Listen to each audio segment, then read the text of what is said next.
yo, this is Heath with Malcontent. You're listening to The Loud Spot with your boy Sebastian. Oh, no!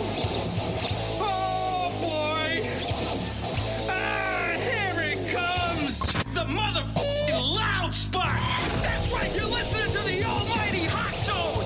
Doing the intro to the Loud Spot podcast! You're goddamn right! We're doing intros for podcasts now! And if you don't like it, you can suck the entire circumference of my... Wayne Tretzky with the squeals and the drops! P1E goes hard till it pops! Cannonball, don't trust a cop! Johnny Spotswood just don't know when to stop! Yeah! And if you don't like it, you better take your ass up to the snooty box, cause this is the Loud Spot! Okay, see you later. What's up, everybody? Welcome to the Loud Spot with Sebastian. I'm hanging out tonight with Mr. Aeric Bone from Nothing Short of Tragic, one of my favorite fucking bands ever in this fucking world. What's up, bro? Aeric Bone from Nothing Short of Tragic in this motherfucker. What's up? Wait a minute. Where'd you say I was? I thought this was the Joe Rogan podcast. What the fuck is this? All right, hey, thank you for having me, Sebastian. I'm glad to finally be on the show. Yeah, man. I mean, you started literally day one. I started, when I first started the podcast, first of all... The very first day one. You influenced me to even get this thing started in so many ways, because you were doing your YouTube channels with, the cast, what's it called? I just want everyone to know real quick, what I was trying to get him to do was all nude live videos, but somehow it evolved into this music podcast. But On the Couch is what I used to do on YouTube. On the couch, not the casting couch. Not the casting couch. Both disgusting couches, though. Both disgusting couches, by the way. So, dude, I personally know Nothing Short of Tragic from, hell, dude, we used to... Not only did you write Nowadays for an outro song, but I mean, I know the band from, God, dude, I was like 21, 22 years old. We used to practice in the same storage unit building. Mm-hmm. So that was what, 40 years ago? Something like that. You were 21, about 40 years ago, something like that. Not only that, but we also used to be in a band with Corey called Sophomore. Sophomore, baby. The hardest sophomores you could fucking... We weren't even in school. That's the funny part. We weren't even in school. We were still calling ourselves sophomores. Dude, we've had creepy adults playing music. We had so much fun times together from back in the day, hanging out with Sean and Steve. You know what I realized, and I didn't notice it in high school, but I noticed it after high school. Puberty starts late. Most of our friends were, looking back on it, they were mostly Hispanic. Yeah, well, for those of you who don't know, we're from Vacaville, California. It is a place for minorities and drugs. So, yeah. Minority and drugs. Okay, so your songs that you have, first, I know we're not going to play Strange That I Am. That was the first song, though, that you sent to me that I was like, damn, dude. I thought it was really cool. I think your style of Nothing Short of Tragic, what you guys have, is very different than any other kind of band that I've ever heard. And that's all because you started this whole thing and you had a mission and you were going to do what you wanted to do, and you've been doing it for a long time, and I think you guys sound really good. Every time you send me a song, I always listen to it. Cuz I'm actually really excited to hear what you have. Thank you. A lot of it has to do with when going back to you and I starting bands around the same time. When we were doing it, there was a really big movement towards hardcore. Hardcore was becoming a big thing, but I still wanted to stay in the punk genre. Right. And luckily, I was able to meet the Phantom Lunchbox, my bass player, and Danny the Boss Bostic as my drummer, and they each had their own specific influences, and they've always been creative collaborators, man. They bring their own thing, the metal drums, jazzy bass. I mean, it just comes together good. But we know what we love, and we make sure that the fingerprints of all the things that we're passionate about are in our music. I would say this, and I know the answer to it because I remember staying the night at your house, at your mom's house, And Completely platonic. I want everyone to know. Somewhat platonic. Some frontal nudity, but that's neither here nor there. A little bit of sword fighting going on every now and again. But I remember being super stoned one time. I was at your mom's house, and I remember you had like Sloppy Meat Eaters poster. Mm-hmm. And so I want to ask you like what your influences are. I know what they are, but for people that don't know who you are, I want you to let them know what music influenced you. And I remember you and Dale going to like all the Alien Ant Farm concerts back at the Three Oaks Community Center. You guys like them more than the other bands. But what are your main influences as far as music goes that gets you to where you're at musically? That's a very good question. And the answer may surprise a lot of people. So the Rancid was the first punk band I heard that turned me towards punk. And what I found out after punk started moving towards pop punk and like every band was singing about girlfriends and shit like that, I started listening to a lot of hip hop. And I found that the lyricism, the lyrical content of a lot of hip hop was in itself very, very punk. And so the music that influences me specifically, the music that I listen to the most has always been rap music, because I hear more hunger, I hear more struggle, and that is something that I want reflected in my music. I always want to make sure that I have something to say. And as we get through some of the music tonight, especially the first song, I definitely express my frustration in how my band is constantly being perceived as this pop punk sort of cookie cut band. Yeah, Life Sentence, and I played this on the podcast. I do have some loyal listeners. I have a lot of them. So I'm happy they're going to hear this song, but I'm happy to get to hear this song with you on the podcast because I want to talk about more. I want a little bit more in depth of this song with you after we play it. Let's jam it right now, man. Let's jam Life Sentence. God, this is one of my favorite songs by you, dude. I love it. That's why I play it all the time. Life Sentence, Nothing Short of Tragic, Aeric Bone, and I say this all the time, let's fucking go.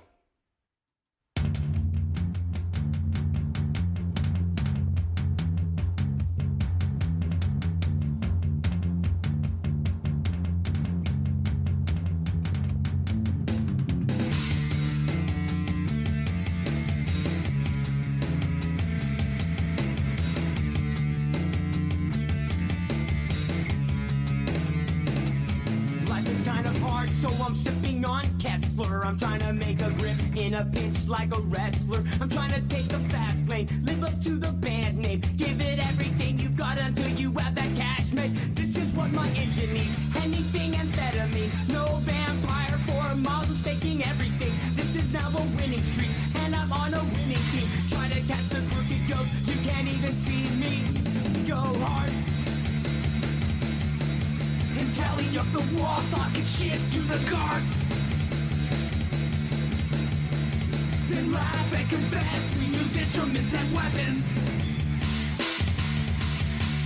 We murder these tracks, we're a killer band.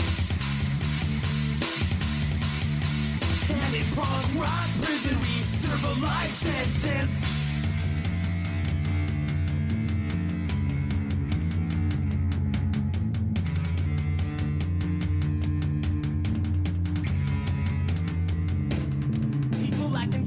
I'm often sitting sideways, puffing on some high grade, just to live it up like I'm a fire escape. Villains by the millions, still I make a killing. People in the building are feeling this. Maybe it's the sound of things that I think. Haters on approach always keep on questioning. Who's the boss? Who's writing songs? Do you think you'll go far? We only go hard. They tally up the walls, talking shit to the guards. Then laugh and confess, we use instruments and weapons. We murder these tracks, we're a killer band. And in punk rock prison we serve a life sentence.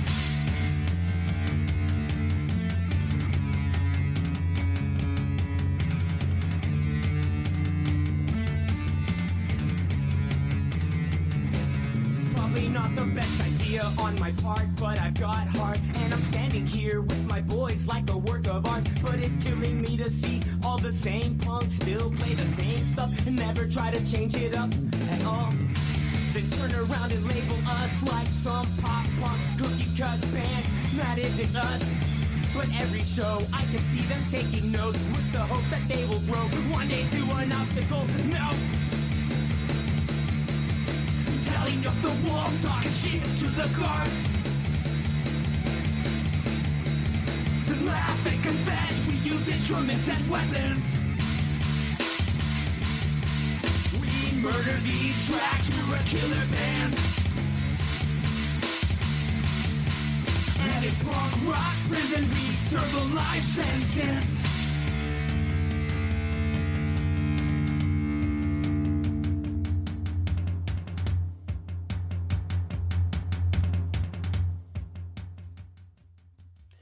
Dude, I love that song. I love when you say, we murder these tracks, we're a killer band. Like, I want to go, nah, nah, nah, right after that, dude. What? Yeah. So what does punk rock prison mean? You say in the punk rock prison, we serve a life sentence. What is that? You know, so people get characterized all the time, and they get put in these cookie cutter sort of assumptions. So we call ourselves a punk rock band, and with that comes all these preconceived notions and ideas of what kind of music to expect. So yeah, we're a punk rock band, but I say it in the third verse. We go out to all these shows and we see bands playing the same shit all the time, and they're too afraid to switch up their sound, change up their style, and do something different. Like, at the core, you can always be what you're going to be, but you have to evolve. You have to fucking grow. You have to be willing to make artistic risks. And so people, they put us in this box saying that, oh, this is a punk rock band, but we're more than that, motherfucker. You come see us at our goddamn shows. I don't care how good you fucking think you fucking sound. We will kill you any goddamn show. That's what's up. That's nothing short of tragic, baby. What's up? Dude, so I've been so excited. Like, since I started this podcast, which I said earlier, you were one of the bigger influences of why I started this. Because, I was able to promote bands like yours. A lot of bands that don't get all the recognition because, you're not managed and you're very independent. And knowing you personally, I'm surprised you even have a cell phone right at this point. Hey, forever underrated, baby. But I love what I do love about what we do and our friendship is that we've recently, the last couple of years especially, have collaborated more with music as far as doing some things, and you've helped me. You wrote some guitar stuff. I don't think you finished it, but you're going to, and I like that we can do those things together and we live far away. Now, I saw you when I was in California last year, but I'm excited now that you live in Colorado because you're only, a 7-hour drive away. That's it, baby. More like 10 hours, but that's neither here nor there. Depends how fast the motherfucker's going. But, it's important, I think, and, you're a perfect example of this as well, how important it is to grow as individuals and to diversify and to pivot sometimes, Yeah. We've always been passionate about music, so does that mean we have to exclusively only play music, or can we do other things with music? Can we do things that are more collaborative, things that are now involve video, that involve podcasts? Like, as we grow, the things that we care about grow, and now we have the tools to speak on a platform that I don't think you and I expected when we were in high school. No, never. And you know what? What's weird is as much as COVID sucks, I think that what it has done for a lot of people, especially me, I've been able to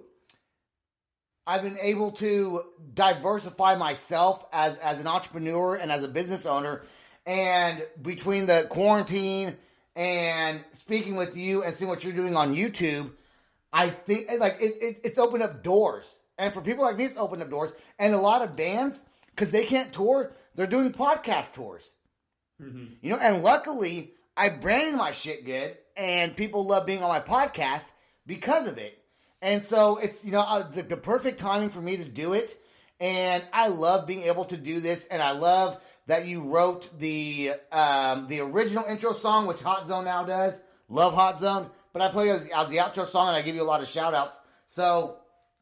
Well, you know, the Loud Spot fans, they all want to know with everything that you're doing and how it's growing. People want to know when you're going to make the OnlyFans Wet Spot podcast. That's what we want to. That's what we want to see, baby. Let me get a bunch of the Wet Spot podcast. OnlyFans, baby, because you know that's what we. Dude, what are your plans? So now that you're in Colorado, you're no longer in California in the Bay Area. What are your plans as far as with your band and what you want to do? Like, what's your future? What's your future looking like, dude? Pretty goddamn grim, sir. That being said, you know, we're finishing up a new album called No Kings, and it's, you know, it goes back to a little bit more of our punk rock roots. We're trying to, you know, pick up the pace a little bit on this album. Because as you're going to hear on some of these other songs, we like doing a lot of laid-back shit, but, you know, sometimes people need something that's a little bit of high energy. Aside from that, got new episodes of On the Couch coming out and a brand new venture that I'm doing with a collaborator where we're going to be doing some vlogging. So, nice. You know, basically, I'm like Nicolas Cage, baby. Whatever I can get my face in, my face is on it, baby. You know what? I did that video. I made that video for you with those old guys dancing on Facebook. That was actually a video of me dancing. That's candid footage. I did not realize at the time that it was actually like on. It was like on beat.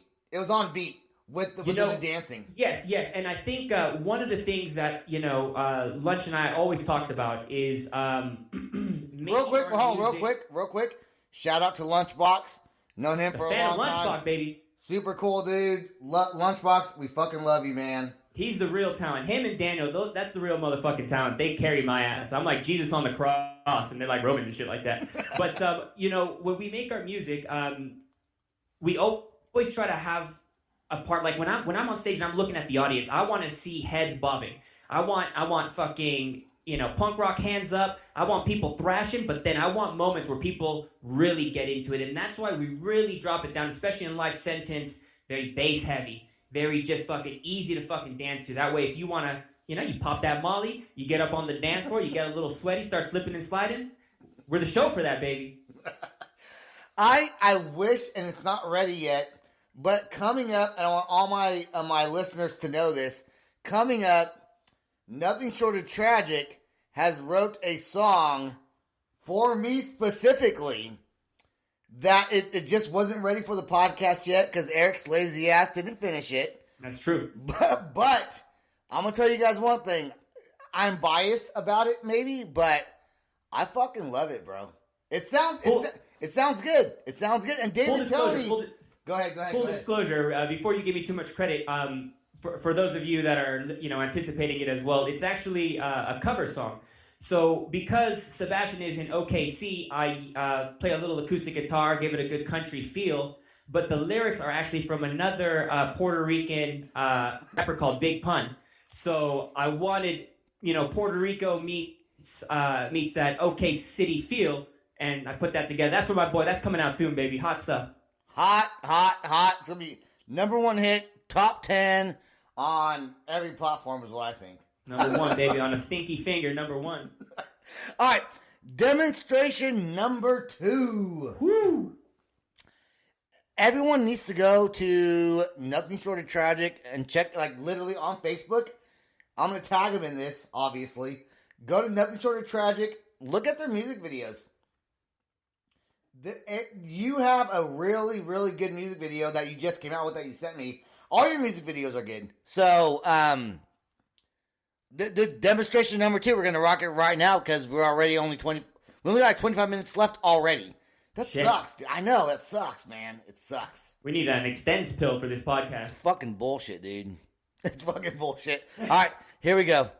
Demonstration numero 2. Guess who's back in the motherfucking lab again? Doing lines, slamming beers with a bunch of friends. Since 10, I've been searching for the road. Hands down, like your soul, but you'll never know. Black ink for me, some mountains. Caused things and I never really solved them.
I love those songs that are less than 2 minutes long. Those Come are on, baby. That's fire track right there, baby. those are my favorite songs. Like the 1 minute, 2 minute songs that are just fast and they go hard are my favorite. You do some of that, and that is awesome. So what's like the deeper meaning of demonstration number 2? Good question, bud. And especially, a little backstory here. When I first sent this song to my boy at the Loud spot, he was like, "What's the name of the song?" I'm like, "Motherfucker, it says it on it. It's demo number 2, baby. Demonstration number 2." And that song was written with a specific purpose. And it, for any people that thinking that we fell off, that we fallen asleep back here, that we're not doing our thing, that we lost a little battery juice, motherfucker, that is not goddamn true. We made that little song right there to supercharge your motherfucking ass. Listen to that bad boy. That's what's up, man. That's demonstration number 2. The second time I'll have to come out and be like, no.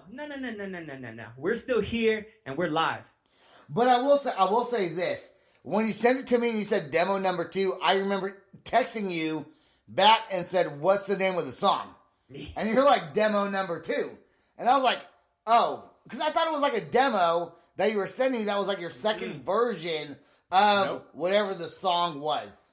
That's for these motherfuckers that think we're sleeping, I heard your band. I'm not a fan. It was fucking boring. I'm not in these shows, motherfucker. I'm always scouting the competition. There ain't nothing out there. I heard Life Sentence. I'm like, fuck, man. That's the motherfucker I need to deal with right there. My past me is my biggest threat.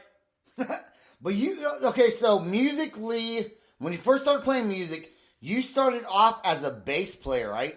Yes. First band was Bohunk and Spank. That's with my boy, Luis Camariz, my homie Dale Owens. But, I started off in bass. So when Dale left for the Army, and it was just myself, the bass player, and the drummer, we tried finding a new guitar player. But like I mentioned earlier, everybody was getting into hardcore. Everybody wanted to play hardcore. So since I couldn't find a guitar player, I thought it would be easier just to convert my efforts and my energy to guitar and find a bass player. And that's how I started playing guitar. And that's why I suck for the most part, because I'm meant to be a bass player, even though I've only got like 2 years experience on bass. And then from there, I met the Phantom Lunchbox at a hot dog stand. We went through 3 or 4 different drummers throughout our entire career because we've been together forever. And then we met the perfect motherfucking match, Daniel Bostic. You need to go check him out at Bostic Drums on his Instagram. This motherfucker, he's also a mercenary drummer. So if you need a good drummer, hit him up. But you can't have him, motherfucker. Are you listening? You can't have him. I will lease him. Good drummer. Best motherfucking drummer. And that's what's up. Dude, I remember hanging out when you started that band with Dale and Luis. I remember going because Dale and Luis lived next door to each other, Yeah. And the biggest thing I remember about that is Luis's dog and Dale's dog. Yeah, Carbonaro and Bacon. No. Carbonaro and, I forgot the other one. So you go by Aeric Bone. Yes, Aeric Bone, and, the Crooked Ghost is, so Aeric Bone plays the Crooked Ghost in certain songs. So, for example, Life Sentence, that's a Crooked Ghost song. You can tell it's a little bit different. The content, the delivery is a bit different. Most of the music that we do, that I write, is Aeric Bone music. It's that pop punk music, But sometimes, like I said before, people they need to hear something a little bit more aggressive. That's when the Crooked Ghost comes out. He's the party animal. I think that your band, what I think you need to do is I think you need to grow your Facebook likes, because I think a lot of musicians will like where you're coming from, what you're saying, and I think if you can grow your Facebook, get yourself out there. We're doing this podcast to try to help out, Dude, I was envious of like what you were doing with your, not envious, but I was happy for what you were doing with your YouTube stuff. I thought that was really cool, and I hope that, and then I started this thing, and I hope that getting you on this podcast draws some fans to your page. You need to reach out to Kick Rocks Entertainment. Her name is Candy Browning. She's a partner there, because she will literally push your band. You tell Candy Browning that I'm Brown Candy, baby, and I'm ready to collaborate. That's what's up. So, what's up with Circumstances All Around? Ooh, this one. All right, this is a little close to the chest here. So, a song that you're not, unfortunately, able to hear tonight is Strange That I Am. every now and then, this is another Crooked Ghost song as well, because you could tell the attitude of the lyricism, what I'm trying to say, and this was almost a track about a little bit of beef with the same type of people that an up-and-coming, starving, struggling motherfucking artist deals with, and that's them, naysayers. Play this motherfucking track. I get a bad rap. Situation's complicated and I laugh about that. How they come to picture this and who they painting as the villain here. Smoking and non-smoking, yes, I am here with a drink in my hand. But damn, why'd you even call me if it's not the fucking party? Crooked Ghost, crook, walk center stage, I'm here. Ladies, I'm available and plenty weird. Bask in the sun, back sitting done. Walk downtown, but it's locked down. Now I'm saying I'm a calculated risk. Stoic when I'm silent, but I talk like I'm typing with my fists.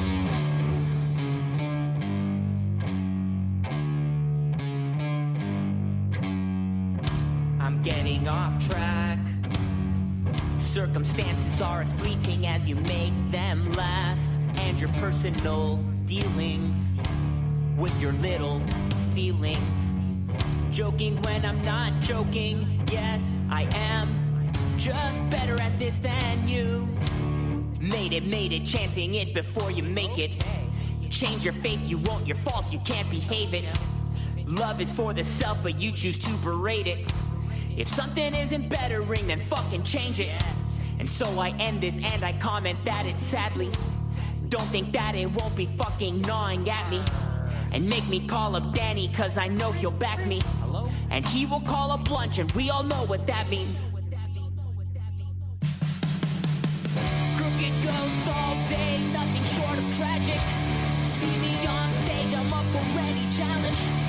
Bask in the sun, back city gun. Walk downtown, but it's locked down. Now I'm saying on a calculated risk. Stoic when I'm silent, but I talk like I'm typing with my fists.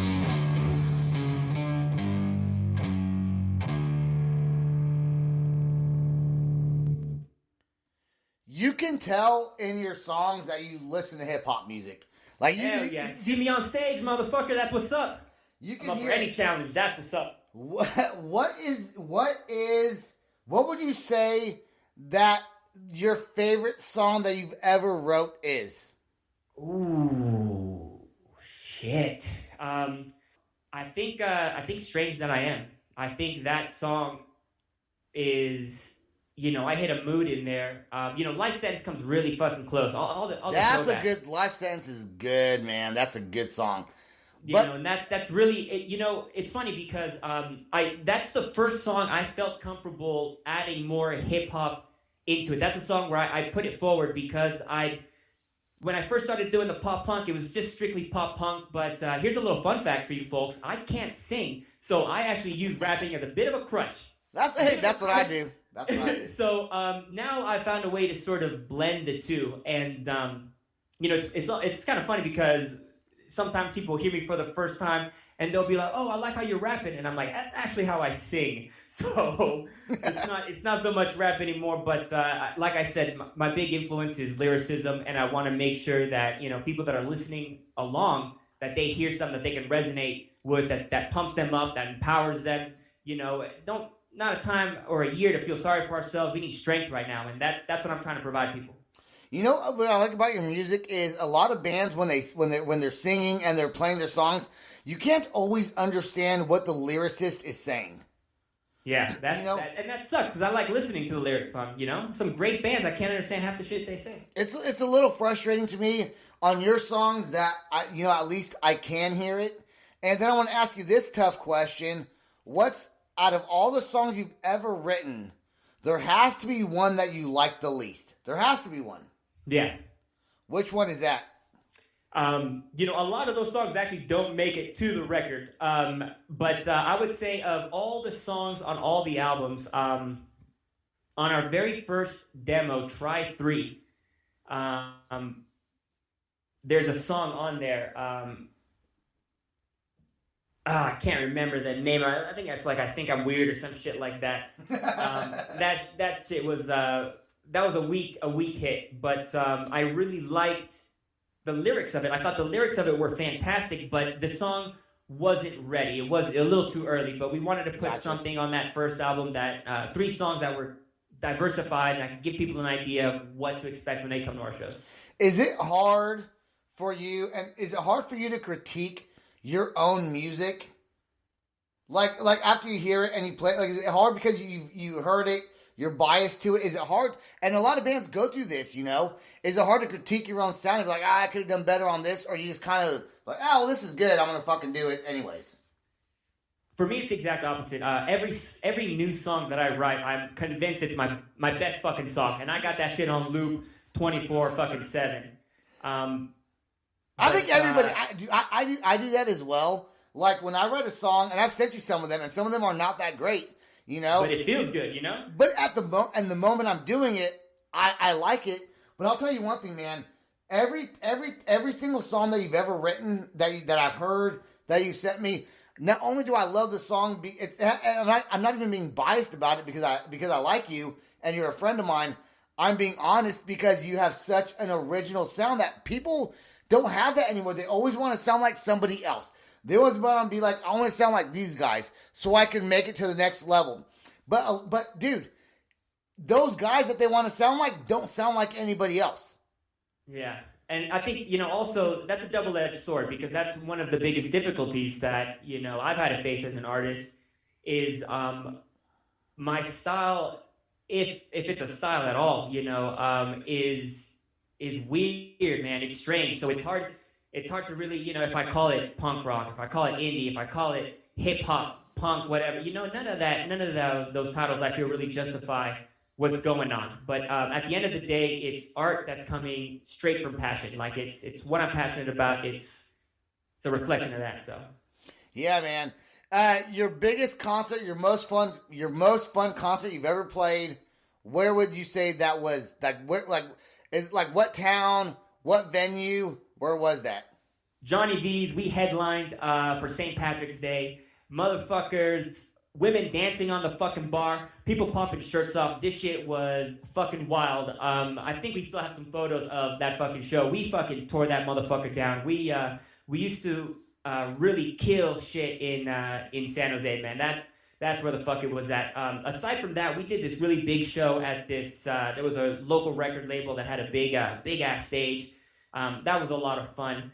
But it doesn't matter where we are. I promise anyone listening, I motherfucking promise anyone listening, we are the best stage performers you will ever see. And we bless you with great fucking music as well. Because I understand the importance, and this is something a lot of artists, they fucking sleep on this. Great musicians, but they're doing is they're just going up on stage and masturbating with their fucking instruments because they know they're fucking good. And then you look out at the fucking bar and shit, and no one's paying attention to them. No one's really getting into it. I don't fuck with that. I have a wireless mic on my guitar. I walk into that motherfucking audience. I'm out there. I'm playing at tables. I'm taking shots with people. Every show is fucking what's up. That energy, you see that, you feel it. And I make sure I've got everyone's attention because that's my responsibility as the front man, as a performer. All eyes on me, baby. I think that you do a great job of being, you know, it's not even egotistical to say that. What it is you want to put on a show, you know you have to put on a show. You take responsibility for that. And I hate when I go see a band I like, that I love, I see them in concert, and their fucking live show sucks. It's like the worst thing ever, dude. It's almost like I don't like the band anymore. I'd rather just listen to the music, and in my head, think they're going super hard.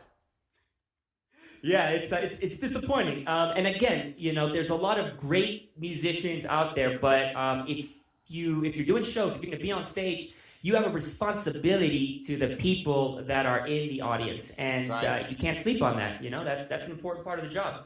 That's very true. And you know what? One thing I always loved about you is that you're very funny. You're like on the spot. You always have something to say, like on the spot.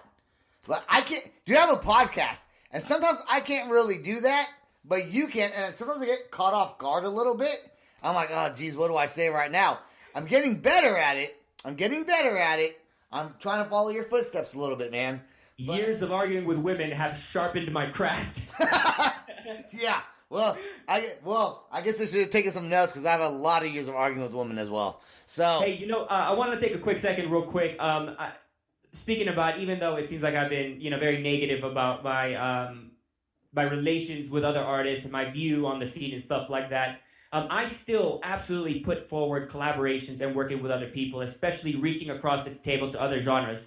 In regards to some things that are coming up too, I'm blessed to work with a guy named DJ Smiles who's doing this fantastic fucking lo-fi album, and we've been doing a little bit of sending back and forth some music and stuff like that. But I think it's important for people to, and Sebastian, you're a fantastic bridge, man, and this is why I respect and love this show so much, because it gives artists an opportunity to reach out to other people. And, you're not just doing this to have people on your show, you're connecting them with other people, you're hooking them up because you're passionate about this music and you're passionate about seeing other people be successful. And that's, everyone needs to be like that, man. We need to quit thinking about ourselves and think about our community. That's funny that you said that, and I will say that I am passionate about other people being successful in everything that I do. No matter what it is that I'm doing, I want to see people succeed. I love helping people out, man, and this podcast has kind of let me be able to do that in some sort of ways. Bands connect with other bands. There's a really big band called Modern Day Escape that made a playlist on Spotify, and I hooked him up with a band called Sleep for the Week, and he put Sleep for the Week on his Spotify list. And they're a really big band, and I kind of connected them too. So I love helping out the smaller bands, get connected with the bigger bands, and not only that, but generally speaking, I like helping the underdog make it big. I've always done that, and that's what I do. That's kind of like my passion. To be able to do something like that is fun for me, especially on this platform where it's something that I really enjoy. So let's play hashtag real quick. Let's talk about hashtag, and then we're gonna be done, man. All right, let's get it. All right, here's hashtag right now. I woke up in the past, but in fashion. Laughed in advance, all the cast, this is action. Hashtag in the bag, and I finger flash. Like checking, yes, I reckon that I'm back in. Have been since then for the win. Look at them getting banned like the back of a trash can. One chance to bask and revel in fast. Let the devil in facts with the mentioning cash. When I'm getting these rats, always meddling. Hey, watch me sitting rows back with the flows in track with the goals in back when we go. Just act like you know when something isn't right, what's left but to go. Call for what's mine, then I crawl through the mine. Caught me a dime that cuts me a line at 6 to a 9. Feeling just fine. I don't want to brag, but what's in my back weighs more than a.